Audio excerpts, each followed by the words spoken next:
Next up with us, KRISTIN VIESELMEYER, Holyoke Dragons, very powerful basketball team in Northeast Colorado.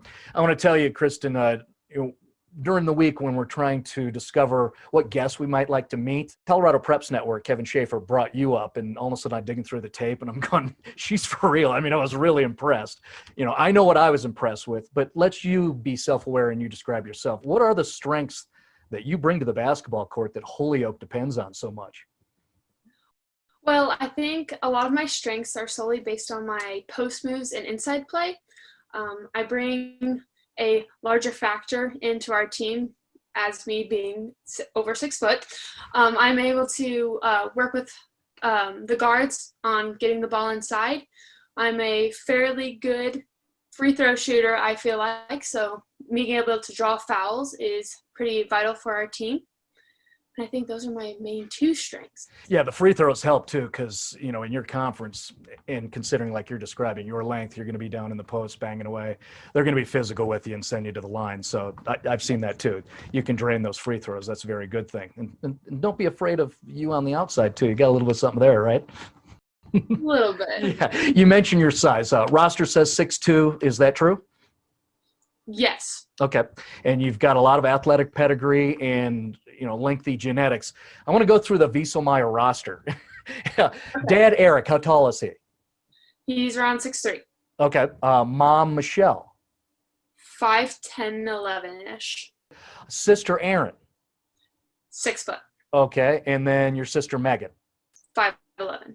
Okay. Since we mentioned the older sisters, let's talk about them. Erin and Megan both played NAIA basketball. Your sister Megan also was a volleyball athlete. They both went to Concordia University in Nebraska.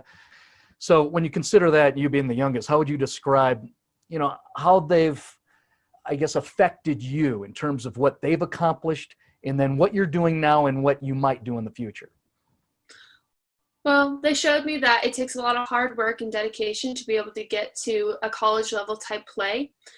And that when you get into a college level type team, it takes a lot of grit to be able to succeed. And they showed that through building their way up to the varsity team. And yeah, it's just a lot of hard work to be able to get to that point as a athletic player.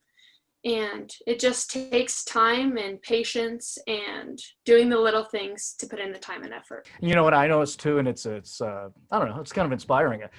Your whole family's active on Twitter, and everything you do, they're just nonstop advocating you. They're just so enthusiastic about what you're doing and all your stuff you're doing. Yes, my dad is my #1 fan. He cares so much about every single sport I play, and he supports me 110%. They like to show off once in a while through social media, and they like to get my name out there any way they can. So I think that's their way of doing that. I think it's a compliment to you. If there's something to show off, got to do it. Yep. It's real, right? Like Megan, you're also a volleyball athlete, an all-conference volleyball player too. Based on what I'm seeing, I'm trying to get a read on it. Of course, I know your length at the net. Are you playing middle, outside, opposite? Middle usually, but Okay. with the type of team that we have, I kind of just go wherever I'm needed. So. Are college staffs making connections with you in one or both of those sports?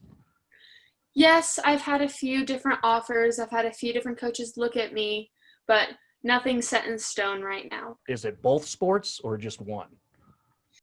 For right now, it's just been basketball. I've had a few coaches say, "Ooh, we're kind of interested in you, but we're not going to give you a complete offer yet." But basketball, yes. Volleyball, not yet. Okay. And considering both older sisters played at Concordia, do you necessarily have to follow them to that university? No, but it's highly encouraged with my family. Okay. And you got a name there. I mean, your Yeah. legacy, right? And that's good to hear. I would assume so. College staffs are going to pay attention to you because, again, what we're witnessing you do. I think of this. Your last loss as a team was 14 months ago. That was back in January 2020. You won 26 games in a row. And so you think of last year, your immediate recall is during your sophomore season, you were 23-1. You got that grade 8 victory, and then the tournaments were shut down by decision makers because of the pandemic. What I was learning is that I didn't realize that you were very young.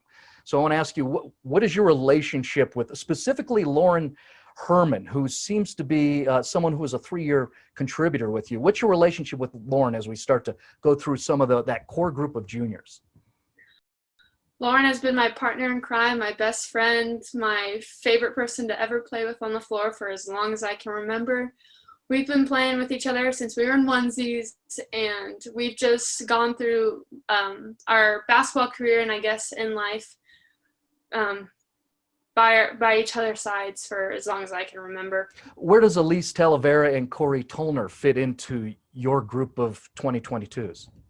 So Corey moved here when we were freshmen, and Okay. Elise Talavera moved here this year. So I got to know Corey pretty well throughout her 2 years being here, and she is the most aggressive player I think I have ever seen in a high school basketball sport. She will go after any ball, and she is a vital part of our team. And Elise, she has a very good mindset and mentality that she brings to the team, and she is our main point guard. So that really helps that we have someone bring the ball down the floor after we lost Emily Jelden last year. And so if we think of you four and then the rest of the Dragons from Holyoke, considering that you got into the quarterfinals last year and then the tournament went away, how much of that holds over into what you'd like to get done this year? Well, yeah, not being able to finish last year put a damper kind of on our mentality, but right as we got back on the floor ready to start getting ready for this upcoming season, we just knew that we can't take anything for granted anymore, and any time on the floor needs to be spent working hard so we can get back to the spot we were. What makes Colorado special? It's all the places to live and the ones who make them feel like home. It's new opportunities and the ones we share them with. It's finding that one perfect match for every member of the family and finding the bank that helps you make it your own with local mortgage experts who treat your one like the only one. Talk to a lender today. Bank of Colorado. There's only one.